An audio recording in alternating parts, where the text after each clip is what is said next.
Good morning, everyone. Good morning. Welcome to chapel. Welcome back. How was your Thanksgiving? It's good? Yeah? Good.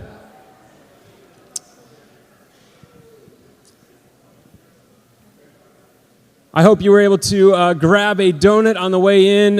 Shout out to Life Church. Let's give them a round of applause for blessing us with some donuts this morning. If you're looking for a place to worship, Life Church has service times, like a million of them. So you can find a time to worship. They've got multiple locations on campus, so make sure to check that out. We have something really exciting coming up after we are done with this semester and before the next semester begins. For those of you who are like, you know what, I can't go this long without seeing my friends I've made at Friends. We're going to have a retreat at Westminster Woods, all right? Okay, make some noise if you've been to Westminster Woods. Anyone been there? A few of you? Okay. It's a great place, about an hour and 20 minutes from here. And that weekend will just be a weekend of community, of really good food, of spiritual conversations and encouragement, of worship.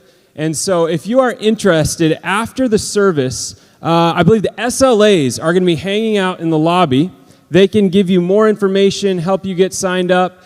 If you sign up by December 1st, it's cheaper. And if you bring someone who's never been there, or you haven't been there, it's half off. So it's really cheap, really, really easy to go. Hope you consider attending.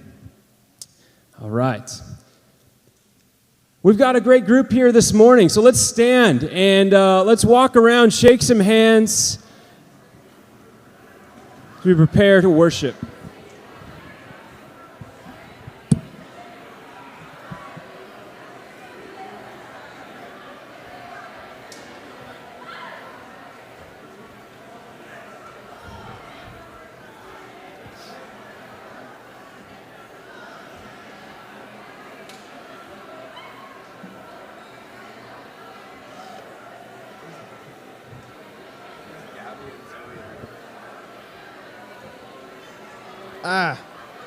This cord does suck.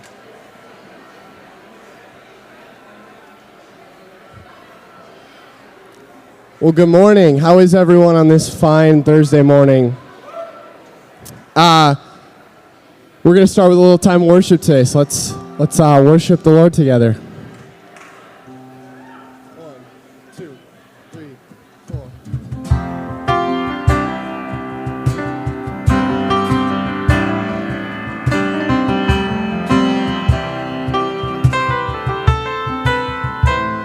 I count on one thing, the same God that never fails will not fail me now. You won't fail me now in the waiting.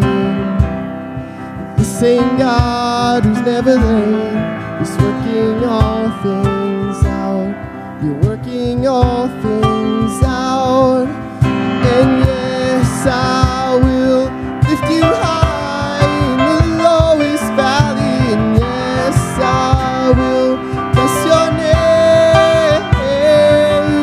Oh yes, I will sing for joy when my heart is heavy for all my days.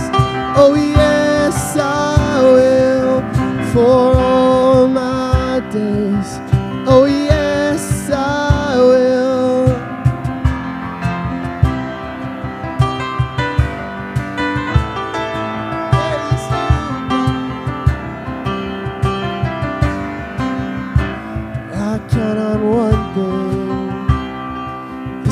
God that never fails will not fail me now. You won't fail me now in the waiting. The same God who's never late is working all things out. You're working all things out. 'Cause yes, I will lift you high in the lowest valley. And yes, I will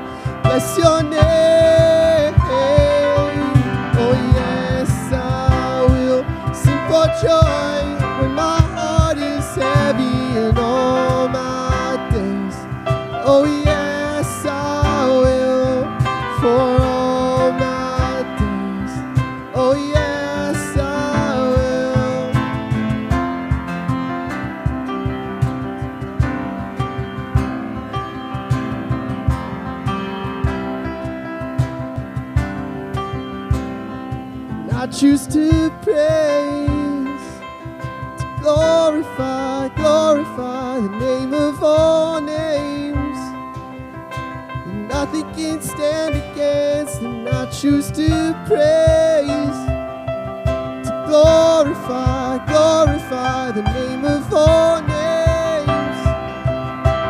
Nothing can stand against, and I choose to praise, to glorify, glorify the name of all names. And nothing can stand against, and I choose to praise, to glorify, glorify the name of all names. And nothing can stand against, and yes, I will lift you high in the lowest valley, and yes, I will bless your name. Oh yes, I will sing for joy when my heart is heavy for all my days. Oh yes, I will for all my days. Oh yes, I will for all my days. Yes, I will.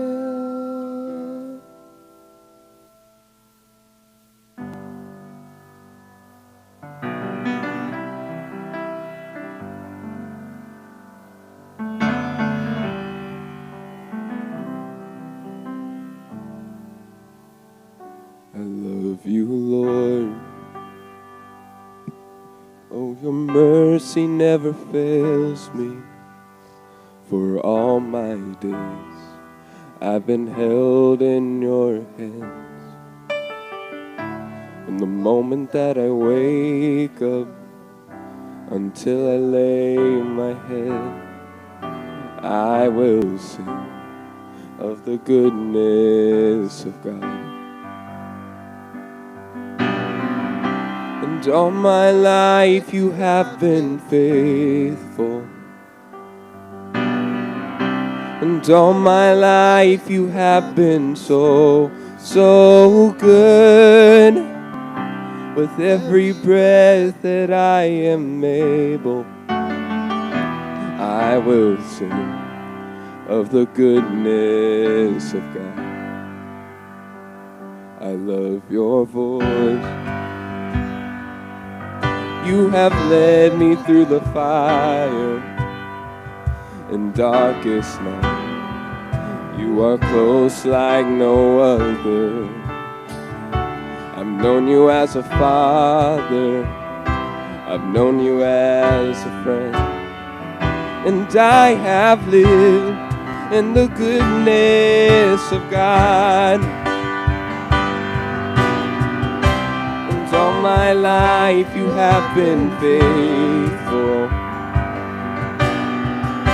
And all my life you have been so, so good.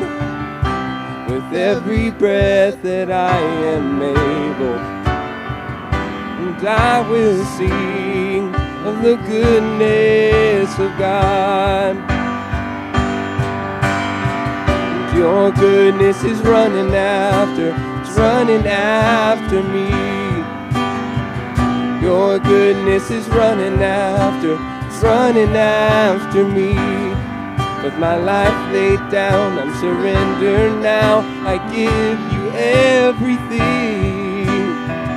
Your goodness is running after, it's running after me.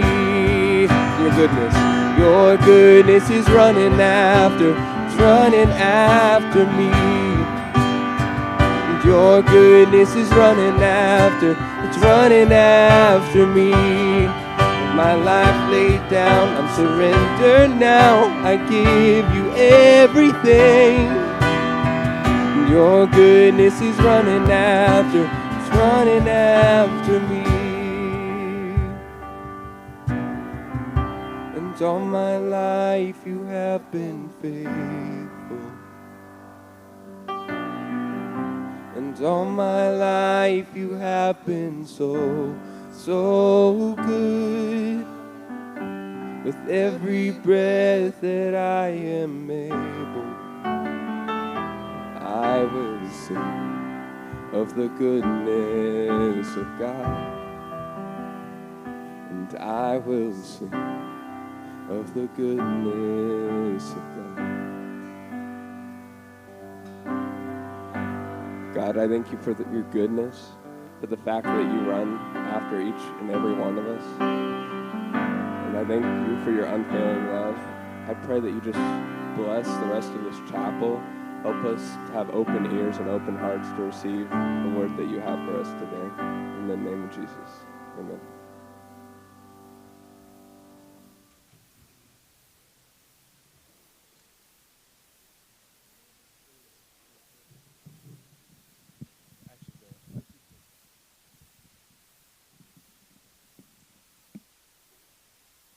Well, I am so thrilled to be able to introduce to you the speaker that we have. This is a fun one. This is a fun one. When I was in 7th grade, I've always been part of this family camp called Northern Pines, and so in 7th grade, I was a little squirt in middle school, and there was this new director of this middle school program, and he was crazy. He was crazy. We had a lot of fun. It was the first time I got to meet Andrew Vick, and we started a relationship back in 7th grade, and I've gotten to know him over the years, and I hope you were able, if some of you saw the email, able to look at some of his work. He is the owner, the lead photographer of Vick Photography. He's an award-winning photographer, and we could go on all of the awards and stuff he's done. He's done a lot of amazing things. But when I think about Andrew, and you can come on up, Andrew. Come on up, bud. Yeah. Wow. That's great. I asked Andrew, as he was here taking some photos, I asked Andrew, what's like the most satisfying moment in your work? And I thought you were going to name drop like one of the celebrities, like one of the NBA players you've photoed, or some of these things that you've done, like the front row concerts, all this stuff.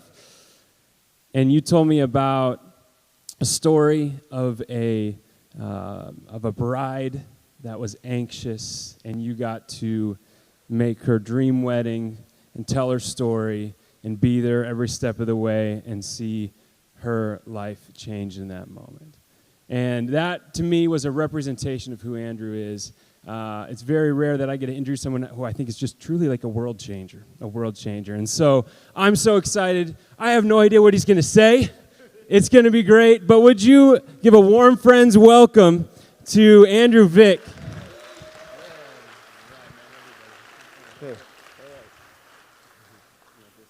This is great. Thanks. Hi, friends. I know there's like double puns going on in all this university branding stuff, but quite honestly, last couple days has been like a total joy to get to be with you guys. I feel a little bit like the show Undercover Boss, where like you're disguised on campus and taking photos. I've showed up at some different pieces. Yesterday we went to the jam thing, so triple jam. So we had jam bread and then jam session and then jam basketball. For those of you guys who were there, thank you for coming. It was awesome. And I've gotten to have some really great conversations on this campus. Dr. Carey and I got to hang out and get to have some beautiful time reminiscing and reconnecting on Minnesota roots that we share. And love you. And there's people who meet me probably don't track Minnesota right away. You might not hear the long O's about, or like some of the Canadian influences. But like today's a glorious like day and an opportunity and a sweet invite that you guys got to give me. I'm a behind the camera person. This is my first time doing something like this. And if you had known me earlier in my life, high school, college, the kid with the stutter who couldn't read so well, scared of the stage, the kid who got cast as Tiny Tim that had to give the role back because he couldn't handle the bright lights. That all happened to me. And the fact that I get to stand up here today and get to share a little bit with you really is a testament of what God has done through pushing me through some challenges and some fears and pieces that I've had. And so if you guys are like recording people, I'm all for like, if I show up at something like this, I'll just take my phone and I'll throw it on record. And then when you, because I hated chapel in college. I went to a little Christian school in California, and I'm pushing to get my studies ready to go for my exams here in a little bit. So if you're in that corner, just throw it on record. You can come back to it. If there's something in here, I really feel like there is, and it's so good. Before I jump into, I've been tweaking this the last hours even, based on conversations that we've had, and I think before we go any further, I kind of want to address something that got me really, like, just, I had so many great conversations all across the campus, but then there was a few that just hit me, and it got me really mad. Like I was really upset. Like, Mike can attest to this, because last night we were warming up some sushi because there's a hot sushi thing in this. That's a thing. And the volume in the house started growing and getting louder. His beautiful wife comes down in pajamas and saying, "What is the commotion about?" Kids are stirring. I'm like, this is bad. And then they finally kicked me out and sent me to the basement to get some sleep and to cool off. True story, right? Okay, thank you. But I feel like I just have to address my elephant in the room with you guys. But I had a conversation where we're hanging out in the dorms and about ready to play a game of ping pong. And I sit down with one of you guys, and I said, "What are you doing here? What are you gonna do with your life?" And the response was, "Well, I'm called into the ministry." And I said, "Well, I mean, I am too, but what, like a for-profit, a non-profit, what's your deal?" And he's like, "Well, like maybe a pastor." And I said, "Oh yeah, that's one way. That's great." and it sat with me, and I just cocked my head to the side, and I was like, "Man, I mean, I feel like I'm that a little bit, and I'm called in the ministry."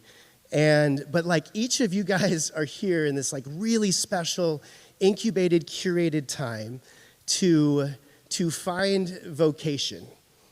And I really, really, really feel strongly, and Mike can attest to this, how like your lane is like you guys are like on a mission assignment, like the secret agents, and you're going to send missiles of love into the world. So if you want to be a teacher, to be a teacher of Jesus. If you're going to be a doctor, just crush at it. Love well and influence life by sending love everywhere. Make the ton of money and then find ways to give it back. And I feel like the church is this beautiful. I'm the photographer at the Twin Cities Marathon back home. And I feel like what this is, or what church is this beautiful like refueling station, where like there's a tent and you're handing out lemonade and cookies and other packs to kind of prep people out to go run the race and then come on back, refuel, and go back out again, right? And I think I just want you guys to know that like you guys are part of our mission and you're part of my mission, and to be able to realize that, hey, we're all on that same piece going forward. I just want to make sure that like that is my prelude to this within it. And so that's where we make an impact. That's where we make a difference. And quite frankly, I actually had to look up the word pastor, and I just was kind of curious to see exactly what Google would say about it. But what does it mean to be a pastor? A pastor is a Christian who walks with God in their personal life. They feel they are called to serve others in their spiritual and physical needs as ministers, and sometimes building a church. So wherever you go, you're going to be building a church. It can be a small church, it can be a big church. But this here is just this wonderful opportunity to like feast and pour. And the best balance that I've ever found in my life has been when I've found someone that I'm reaching towards, and up to, someone who's coming alongside of me, and then somebody I'm pouring into. And it will never be easier to find that here at Friends.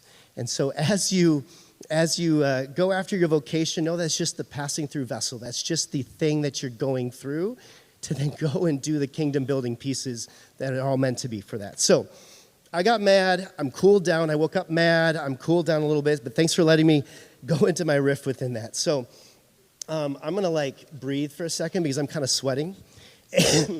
And this just feels better. Do you mind if we have a chat? Is that cool? All right, thanks. Love it. Oh, do you have the clicker? Okay. Oh, nice.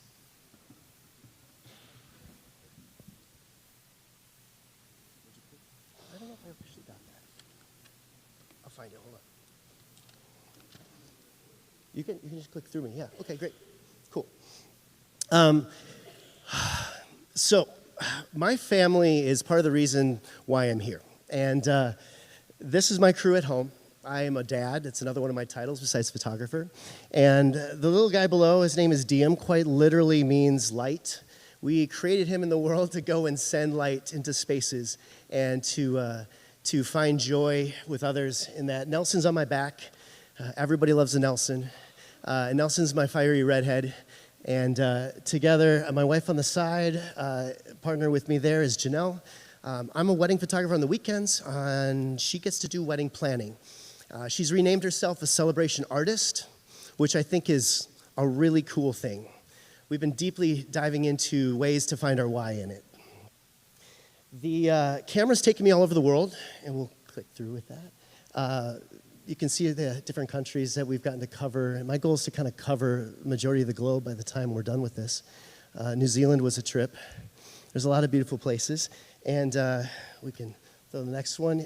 Locally, here in the United States, people actually paid me to go to these places and then paid for my travel and everything else that gets to go with that to create beautiful stories. So in my bio, I see myself as a professional storyteller.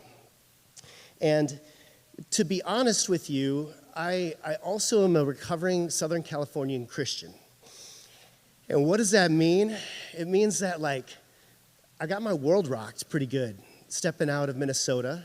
And I understand it's not very Minnesotan to get mad or to raise your voice. And so I apologize for the rant on the front end because we're about keeping the peace. We also brought you snow. You're welcome. You guys have more snow than we do, and it's about 8 degrees colder here than it is up north. Don't you know? But my first day in California, I had hit all lower 47 states by the time I turned 18. My parents were teachers, and in that, one of the big quests was I got to get to California. And so my first day of classes was literally my first day in California. I had 2 weeks to decide and see if they were going to accept me, and they let me in, and I packed my bags and I flew out. And I was uncomfortable. I was very uncomfortable.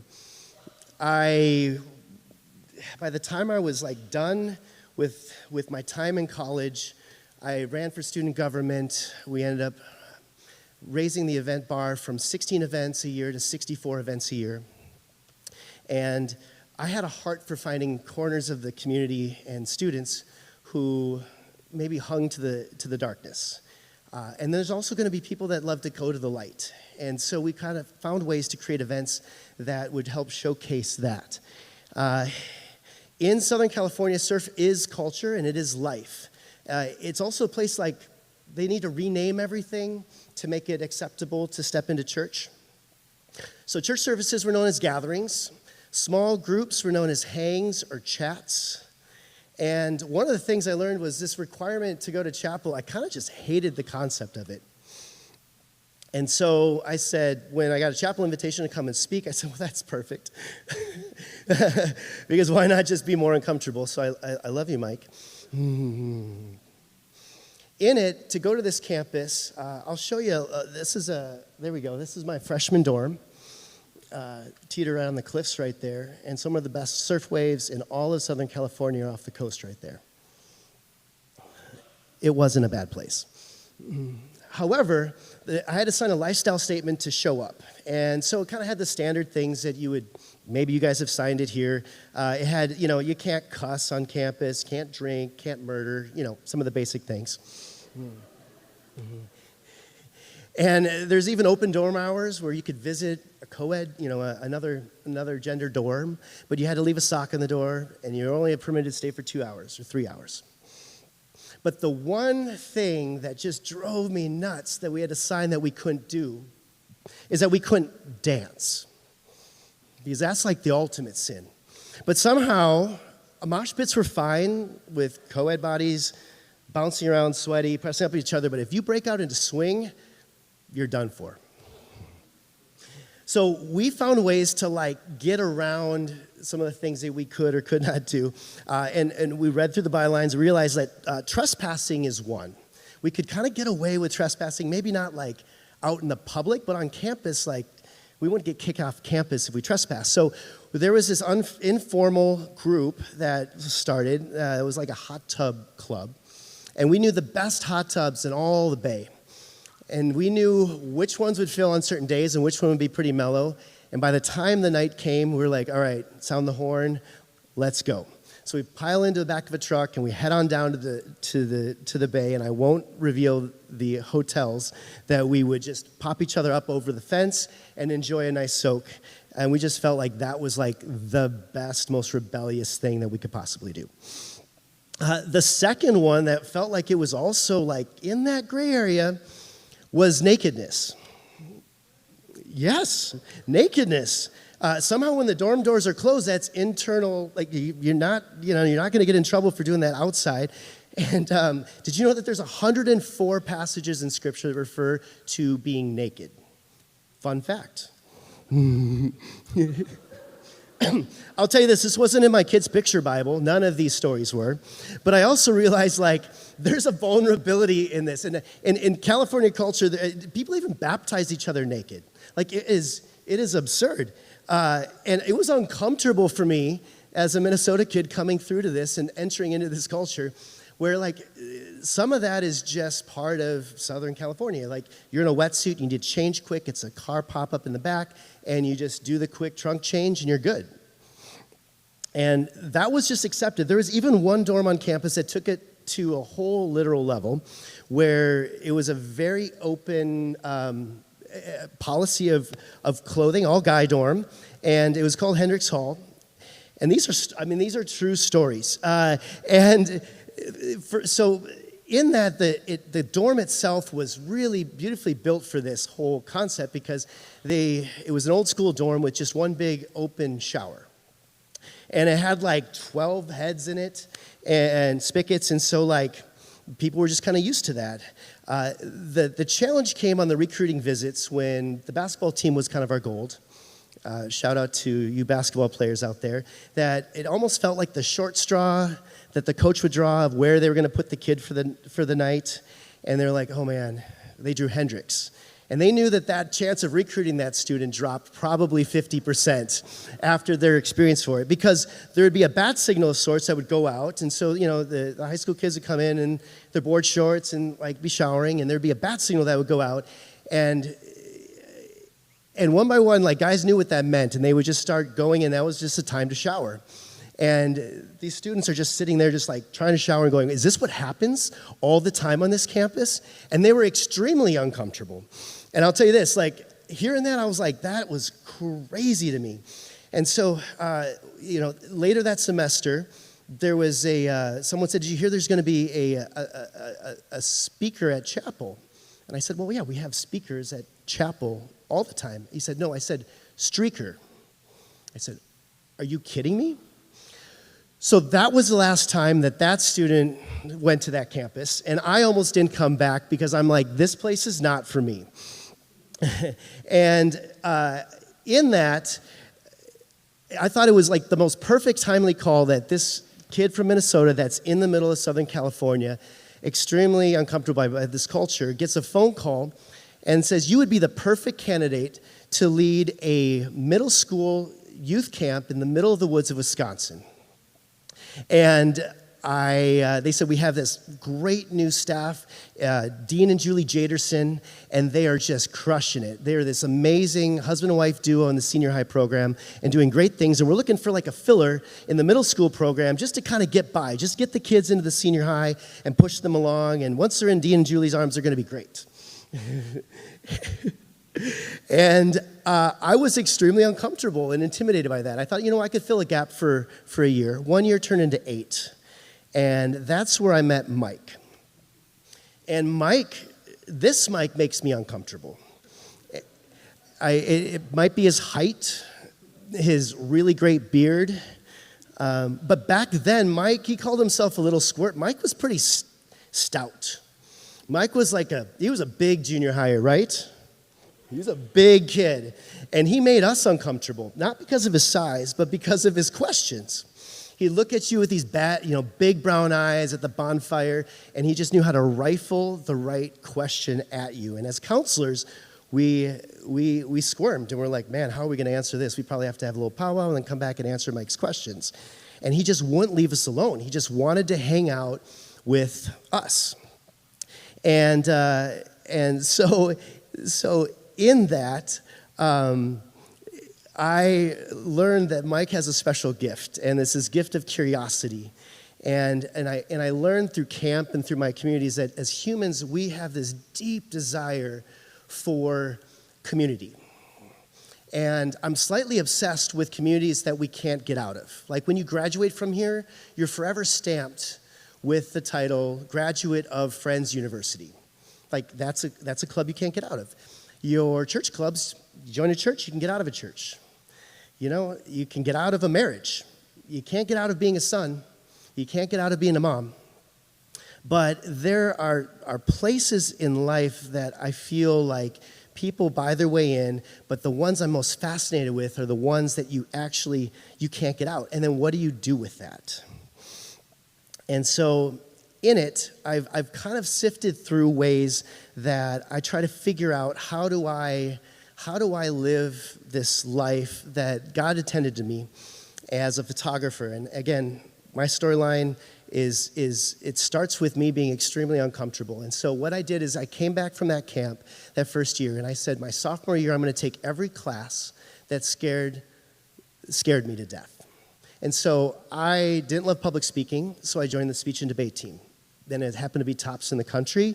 I wasn't great at it, but I didn't want fear to hold me back in anything. And so I went after it. I also didn't think I was very impromptu or very witty. So I joined a improv group that would write and perform skits in inner city LA for kids, which, that's an easy audience. They're not going to judge you. And that was a beautiful thing. And so class after class, I just said, is there fear in this? Is there anxiety in this? Why do I want to avoid that class? And so with it, I've just found that more and more people that I have in my life that have diversity, inclusion as part of the narrative have given me such greatness and perspective and understanding on how to sit in that. I did mention I'm from Minnesota. We've sat through and worked through the death of George Floyd. And that happened 2 miles from my house. And trying to explain that to my 6-year-old and 10-year-old has been challenging, but it's also been really life-giving and hard. And we even at the studio had to pull all of our gear home because of looting and rioting that were going on to protect it, to make sure we didn't lose any images. And we've been slowly rebuilding and just being more open-hearted and open-minded as we've gone forward for it. So, throw the next one up here. So in that, I've found ways to navigate this uncomfortableness. And in life, I realized that I have a space in my head and my heart where I can kind of live from this 70-30 mix. And my best business decisions that I ever made in my business were always made with 70% where I feel stable and solid, or I'm really good at it, and I have the support. And then I kind of ride the wave, or I ride the wave of something that's in that 30%, where I can handle things, and in that 30% is something where I realize that's where I need something other than myself. And God shows up, and he continues to show me amazing things in what I do. So in that 70%, I call it I got this, it's familiar, I've done this before. And in that 30%, It's this uncomfortable, anxiety-ridden, fear-based, but again, it's a time where like I've tried to find ways to isolate that, not let it get too loud, and then to be able to say, I'm going to give that over to God. Because that racket can get really loud. Sometimes we think we're in that like 50-50 or beyond, but really it's just a really loud 30%. And so with that, that is my best creativity. And to be honest with you guys right now, instead of naming it as fear, I've had to rename it in my life. And I've renamed it adrenaline. And I feel the heartbeat, I feel the sweat, I feel the call, I feel everything that's wild and awesome in the world. And my best creativity has come out in this 30%. The renowned theologian, just kidding, author and wonderful Brené Brown is a super wise woman. And she labels this 30% as an FFT. The way, if you were listening to the podcast, I can't say the beginning F on stage, but we'll call it a freaking first time. And quite literally, it's just the idea of you have no idea what you are doing in that moment. But you might be entering a calculated risk, it might be a wave that you've been given, or you're choosing to ride out to it and coast it on in. And so Brené calls it this FFT, and she encourages us to isolate it, name it, and claim it. And then give it over and work your way through that anxiety, that fear. And for me, I'm going to go a step further and say, I'm going to encourage you guys to turn it into adrenaline because it is going to be your very best juice that you will ever go through in life for it. And so with that, we've also built our church community decisions based off of this 7:30. We just went through our church dissolved and we were looking for a new church home. And I realized that as I'm evaluating the things that matter most and where it matches up the most to my life, it's where we feel 70% safe and solid and the mission, vision, values, and goals align. And then if that 30% is given space to be special, instead of made to drink the Kool-Aid to turn it into the doctrine that everybody has to read and recite and all agree and be same, if that 30% is sacred and valued, that's going to be a place that we call home. And so we just went through that about 3 months ago. We'll talk more about that later this afternoon in one of our breakouts that we have. But with that, waves have taught me a lot about the power and how to harness the 70-30. Ironically, to catch a surfing wave, you ride up 70% of the wave, and you dive in, paddle ahead, and you're anticipating the wave, and you step into the wave of that capacity. So we can click into that. Oh. Beautiful. And with the wave, we'll go back to those images in a second. With the wave, there is this power that's gained. So people are watching from the shore, they're watching from afar. 70% of surfing is prospecting and searching and surveying, and the other 30% is actually catching the wave as you're coasting and going into it. And so there is this beautiful space where that wave will break, and that means the power has let out, but if you can catch that nose and coast into it, it's one of the most exhilarating, actually gorgeous rides that you will ever take in your life. And so in that wave culture and surveying and checking it out, you bring community with you, you survey it, your eyes have to be on the horizon, and as you step into it, it really is some of the absolute best that life has to offer. In my 30%, we'll jump back to those images. In my 30%, one of my 30% of like scared out of my mind came in Florida, and this bride had asked if I could take a few photos of her underwater, and I'd never had my camera out and gone underwater. But I had her do this mermaid backflip dive. I dropped the camera just a little bit underwater with a Ziploc type bag around the lens, and I was able to get this light hitting from the pool, cascading across her dress, and then a little bit of the horizon line behind her.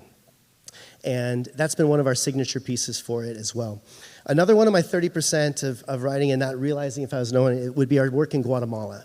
And Guatemala is a place that now we've been 4 times, and it's the happiest place on earth. And this couple had lived there on the streets, had seen my work, and said, I think you can bring out the joy that we know in this place, and we'd love to have you a part of it. It led into a photo that we got to take with some of our community, and this is a principal at a school, Francisco, and a bunch of young women that we've been supporting with every wedding we've been a part of. Over the years, we've been able to support a girl to go to school for the very first time. For this world of wedding gluttony, of my wedding day, my wedding dress, we've been able to say your love and love story is already making a difference in the world.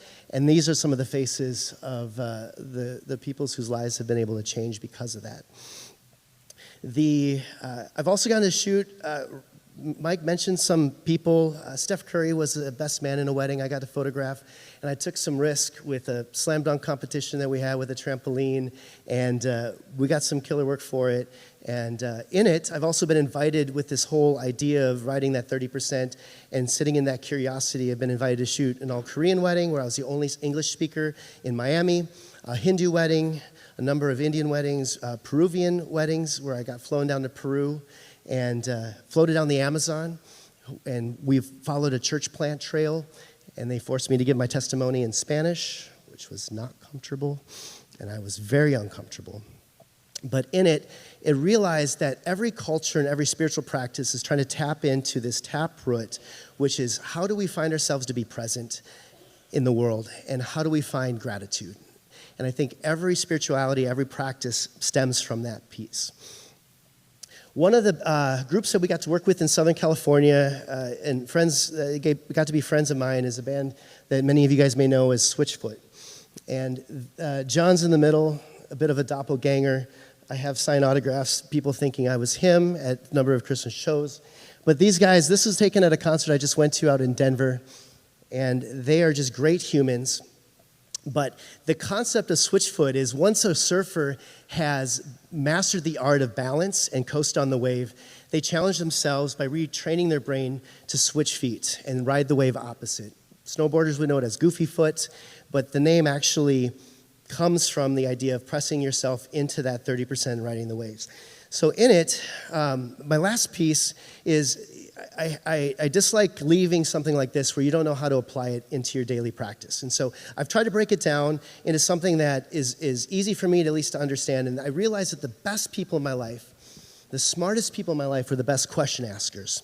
Jesus asked this insane question to his people and said, "Who do you say that I am? Who do you say that I am?" And if your messaging and your branding isn't getting through to those people, it's up to you to change the message in the course. And so I have kind of devised this idea of how do I sit into space and be invited into curiosity. And I'm going to give you guys a code of how to find your superhero power of curiosity. And the first question that someone asks is usually a polite question. For instance, if we're talking about Thanksgiving, how was your Thanksgiving break? Great. We've all been in those conversations. We're waiting for someone to tell that question back to us. We're already coming up with the next answer for it. But if you follow up with a second question in that space, the second question I call is authentic. So first question is polite. The second question in that same topic is what I consider authentic. The third, if you can set in that for a little bit longer, if you ask a third question, I call that curious. So you're starting to enter into that superhero power of curiosity. And in that curiousness, the fourth question, you tap into that superhero power of faith. So how was your Thanksgiving? Great. Who was all there? Awesome. My grandma was there. Cool. Do you have a great relationship with your grandma? I actually do. What was the best thing about her life that has given you joy? And that's that fourth question. And that, my friends, is where you tap into that superhero power. Lawyers will go to the fifth question and beyond, but be cautious of that fifth and sixth and seventh question. Usually it's something that people are trying to hide. On this campus, I was told one of your best people at this is a cafeteria worker named Landon. And if anyone knows Landon, right? And Landon will just sit in there and ask a question, and then ask a follow-up question, and the third question. And by the time you're like, wow, he really cares about me, right? He's maybe one of the masters at this here. And I just encourage you guys to work on this starting today. Sit in a question, even have it as a practice with your friends for it and all. And so with that, my hope for you guys today is that you don't be scared anymore of that 30%. That you find that 70-30 mix, find your stability, know your anchor points, see how God can work in that 30%, because that's going to make you uncomfortable to start, work through it, and create the adrenaline, the momentum that takes you in life, where you can become fully alive in these waves, and it's probably God's very best for you. Thank you so much.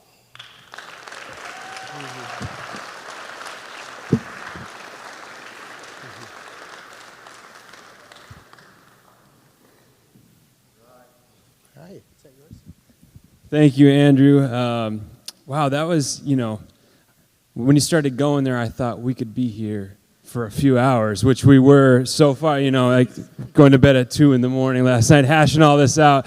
But the good news is for you that are here, if what Andrew's saying, he's got so many more thoughts and places and wisdoms to take you to. We're going to have a few things. Number one, we're just going to go to lunch in Casado, if anyone wants to join and just have lunch. Number two, at 1:30, there will be a breakout, a creative entrepreneur breakout. We're going to do some Q&A.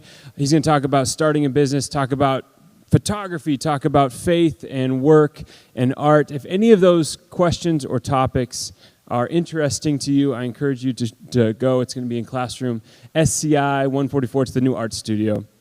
Last thing is on tonight at Eastminster Church. He's doing a deep dive, where he'll be going into some things on relationship and Enneagram, if that's something that you're interested in, tonight at Eastminster.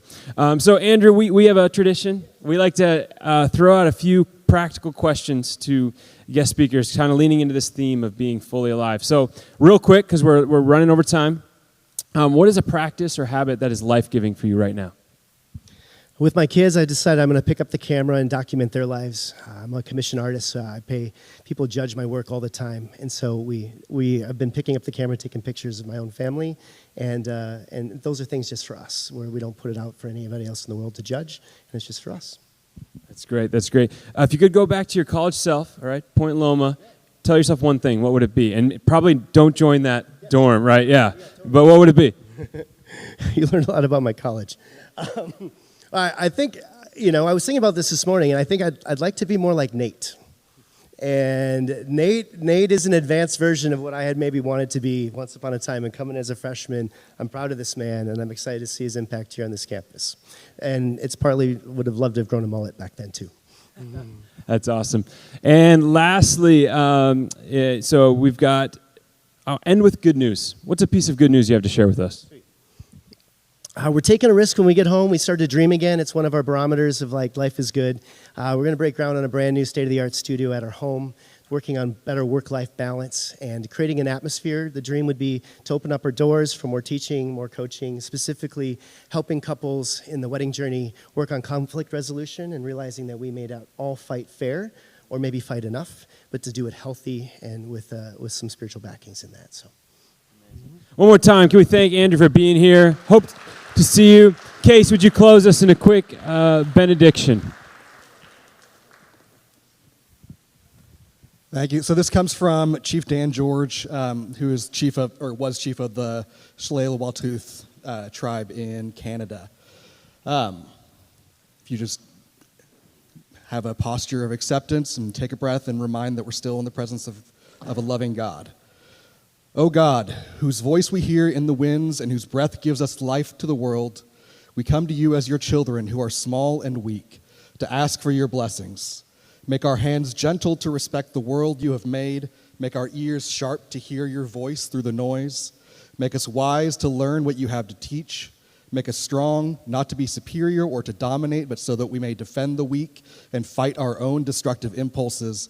And make us humble, ready to come to you with straight eyes, so that when life fades, our spirits can come to you without shame. Amen. Go to lunch.